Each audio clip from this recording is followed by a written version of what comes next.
College first day వచ్చిన రోజు మా అమ్మ నాతో ఉండే, కానీ ఈరోజు లేదు. మా అమ్మ క్యాన్సర్ వల్ల చనిపోయింది.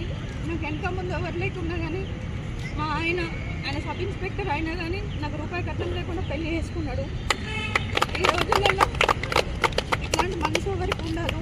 కట్నాలు ఇస్తేనే మనసు, కోట్ల కట్నాలు ఇస్తే పెళ్ళిళ్ళు చేసుకునే ఈ రోజులలో తల్లిదండ్రులు లేకపోయినా, అక్క చెల్లెలు లేకపోయినా, అన్నదమ్ములు లేకపోయినా నాకు ఇంత సపోర్ట్ చేసి నేను ఇప్పుడు బతుకుతున్నా అంటే కేవలం నా భర్తనే కారణం.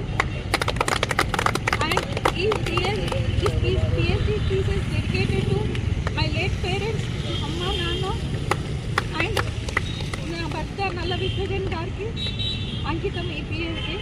అండ్ ఈ పిహెచ్డితోనే రాబోయే కాలంలో ఇక మీదట నాతోని అయినంత ఎంతోమంది పేదలకు కావచ్చు, చదువుకున్న వాళ్ళకు కావచ్చు, నా వంతు ఏదో సహాయం చేస్తానని మీ అందరి సమక్షంలో కోరుకుంటూ ధన్యవాదాలు. ఇప్పుడు ఉదయ్ ఒక నిమిషం మాట్లాడతాను, ముందుకు వచ్చాను కాబట్టి ఒక నిమిషం మాట్లాడాలి.